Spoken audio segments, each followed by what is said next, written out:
तो चलिए, राष्ट्रीय जनता दल के लिए एक और बड़ी खबर है और एनडीए को परेशान करने वाली खबर है। एक बड़ा भूमिहार चेहरा, पूर्व डीजीपी, जी हां, पुलिस का सबसे बड़ा पद, पूर्व डीजीपी जल्द ही राष्ट्रीय जनता दल का दामन थामने वाले हैं। वो जहानाबाद के इलाके से आते हैं और आपको बता दें, सुपर कॉप के तौर पर वो विख्यात रहे हैं। गृह मंत्रालय में भी अपनी सेवा दे चुके हैं। कौन है वो पूर्व आईपीएस अधिकारी, कौन है वो पूर्व डीजीपी और राष्ट्रीय जनता दल से कैसे उनका नाता रिश्ता बनने वाला है, इस वीडियो में हम आपको विस्तार से बताते हैं। दरअसल आपको बता दें कि 1991 बैच के नामी गिरामी तेज तर्रार आईपीएस रहे हैं करुणा सागर। करुणा सागर की कर्मभूमि जहानाबाद ज़िला है। जहानाबाद के साथ साथ अरवल ज़िला भी है। वैसे जब हमने गूगल किया तो पता चला कि करुणा सागर पटना ज़िले के ही एक ग्रामीण इलाके जो धनरुआ के पास एक गांव है, वहां के रहने वाले हैं, लेकिन उनकी कर्मभूमि जहानाबाद और अरवल है। वो तमिलनाडु के पूर्व डीजीपी रह चुके हैं। जाने माने तेज तर्रार आईपीएस के तौर पर तमिलनाडु में उनकी ख्याति रही है। 31 मार्च को वो रिटायर हो गए और रिटायर होकर बिहार लौट आए।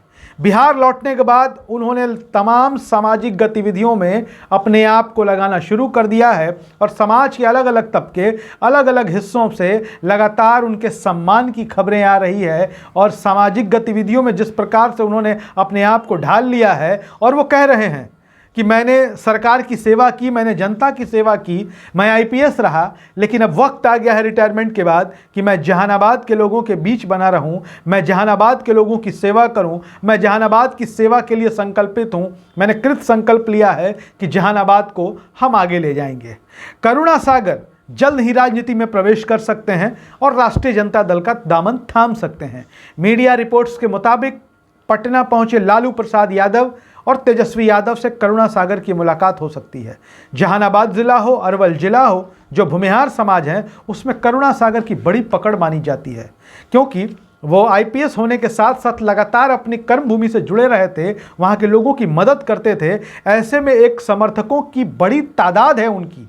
और आने वाले लोकसभा चुनाव में तेजस्वी यादव जिस A to Z की बात करते हैं, Tejashwi Yadav A to Z की पॉलिटिक्स की बात करते हैं, वो MY समीकरण से अपनी पार्टी को आगे ले जाना चाहते हैं। कई मौक़ों पर तेजस्वी यादव ने वो दिखाया भी है कि वो अपने पार्टी के जनाधार में बढ़ोतरी चाहते हैं। वो समाज के दूसरे वर्गों के साथ भी राष्ट्रीय जनता दल को जोड़ना चाहते हैं। ऐसे में करुणा सागर जैसे चेहरे राष्ट्रीय जनता दल की जो पहले से पोषित और घोषित छवि रही है उसमें भी बदलाव कर सकते हैं।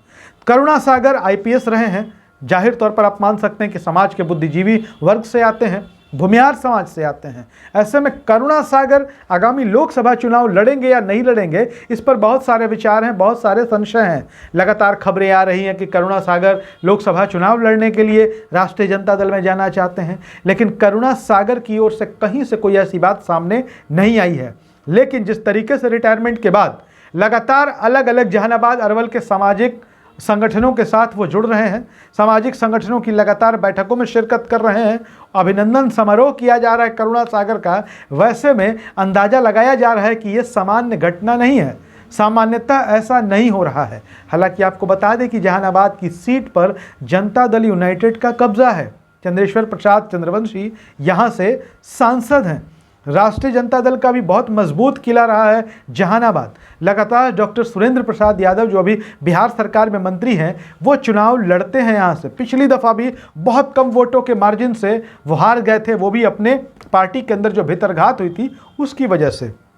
लेकिन अब करुणा सागर जब मैदान में आ रहे हैं और चर्चा है कि वो राष्ट्रीय जनता दल के साथ जाएंगे, तो राष्ट्रीय जनता दल की छवि से मजबूत होगी, इसमें कोई दो राय नहीं है। और भूमिहार समाज के बीच जो राष्ट्रीय जनता दल को एक अछूत मानने वाली बात होती थी, उस पर विराम लगेगा। वैसे कई इलाके ऐसे हैं, जैसे हम पटना के इलाके को मान ले तो वहाँ अनंत सिंह हैं जो विधायक, उनकी पत्नी है, कार्तिक मास्टर हैं, ये भूमिहार चेहरे हैं। इसके अलावा कई भूमिहार राष्ट्रीय जनता दल के टिकट पर MLC भी बने हुए हैं पिछली बार। तो ऐसे में करुणा सागर अगर राष्ट्रीय जनता दल के साथ आते हैं तो तेजस्वी यादव, महागठबंधन दोनों को फायदा होगा और आने वाले लोकसभा चुनाव में महागठबंधन की स्थिति मजबूत होगी और जिस वोट बैंक पर एनडीए अपना एकाधिकार, अपना कब्जा मानता है, उसमें सेंध लगेगी। तो देश, दुनिया और बिहार की राजनीति से जुड़ी तमाम ऐसी खबरों के लिए बने रहिए हमारे साथ। धन्यवाद।